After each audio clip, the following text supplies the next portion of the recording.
It's time to try yet another rye.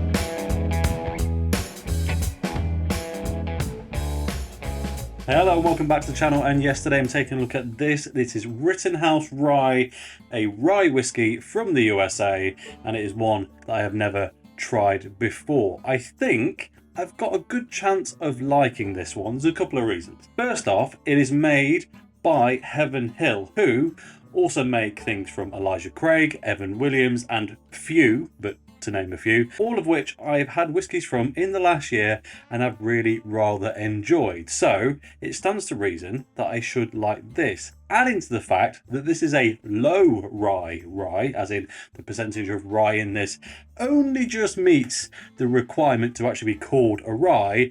And well, I like low rye ryes and high rye bourbons, both of which effectively mean a very similar thing.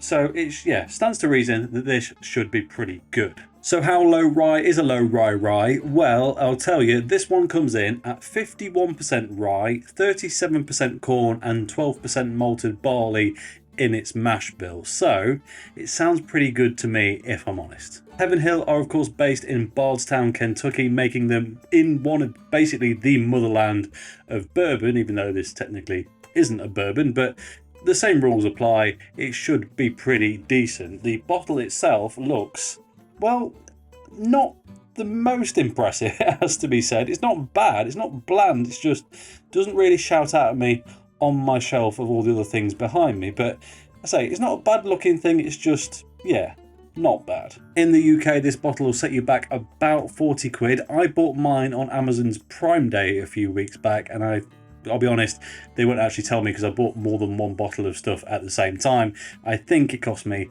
about 30 or 35 quid, so I saved just a little. Will it be worth 40 quid? Let's find out. Now, just as I went to open this, I just noticed the 100 proof bottled in bond, as it says on the cap there. The full name of this is 100 proof Rittenhouse Straight Rye Whiskey, bottled in bond under the US government supervision. So it is 50% ABV or 100 proof to be bottled in bond. It's also a minimum of 4 years, I want to say, for bottled in bond.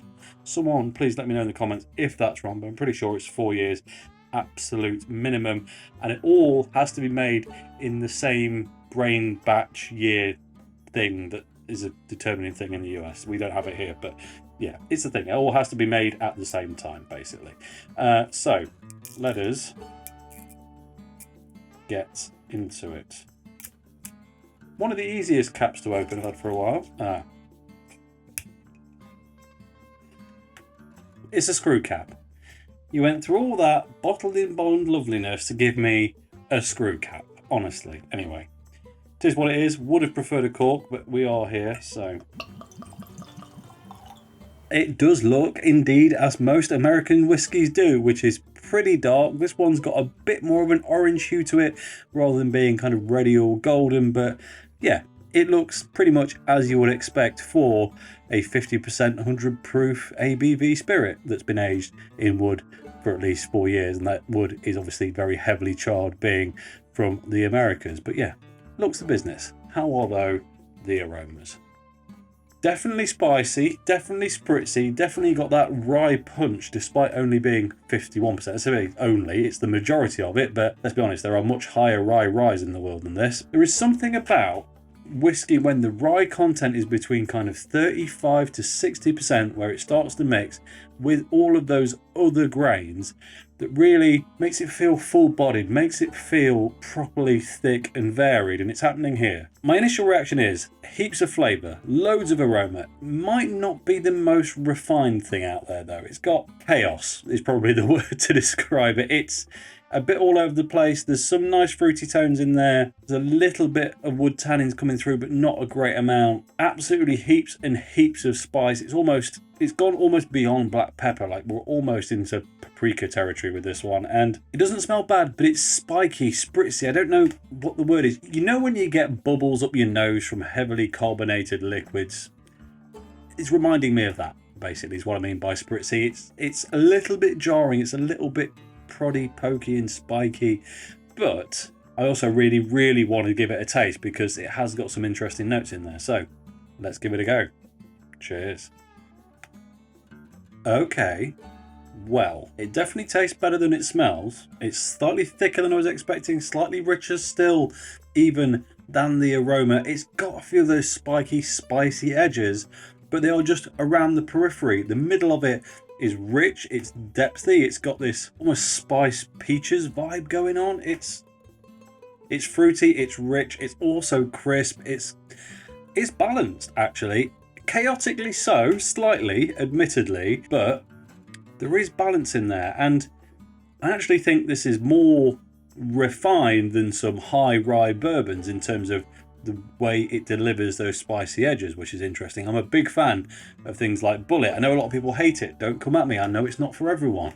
But if you like Bullet, you're probably going to like this because it feels just like a slightly sweeter, more refined overall package, but still with heaps of that big rye character that it delivers. And I don't know what that flavour was that I just got, but it was absolutely beautiful. What was that? I don't even know quite how to go about explaining it. It was kind of super intense, fruited, yes, but a load of deep, dark, rich oak notes as well. And well, it was just, yeah, very, very nice. I do have some criticisms though. This isn't just another one of my reviews where I try something for the first time and go, actually, that's quite good. That does happen a lot, admittedly. And normally, what it appears is I just quite like whiskey, is what we've learned, really. But I will try and critique it properly. It is going to be too spiky for some people. I like it, as I already said, because I do like that slightly odd, spiky, spicy thing that high rye bourbons and low rye ryes get you. But it's definitely not for everyone. And whilst the fruit tones are nice, the alcohol, the ethanol does mask a lot of it. I've only just opened this bottle, remember, and I know people say all the time you can't review a freshly opened bottle. I can because if I review them all on first opening, it's at least slightly fair. I could review everything later on after it's all been open for a bit. But the problem is that bit will be inconsistent, and I'll be reviewing some things after being open for 2 weeks, some 2 months, some eventually 2 years, let's be honest. And that just wouldn't be fair. So fresh opens is what I like to do. If you think this gets significantly better with age, let me know in the comments. And I'll revisit it in 4-6 months time to see how it's really getting on. But look, that fruit profile note in the middle, the thing that most people will like if they just, aren't into every style of whiskey and bourbon and rye, is a little bit masked by the ethanol, by the ABV, and by some of the spice notes. It's not really coming through properly. I've got it. That note that I said, what was that? I was trying to dig it back out.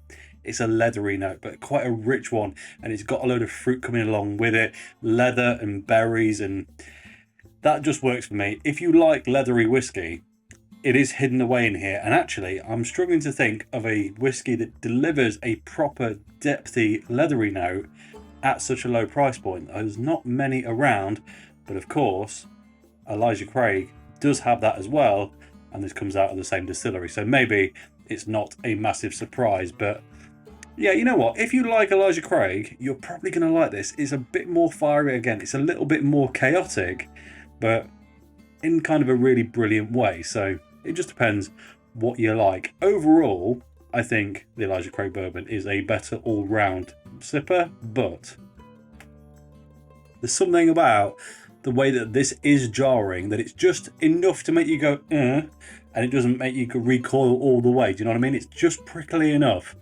And that for me is a load of charm and character without being offensive. And as a result, I really do quite like it. Anyway, it is a very good sipper, but I don't know if it's worth 40 quid in the UK. And that's where we start to get a little bit difficult. The things you can get for 40 quid in the UK are numerous at this point.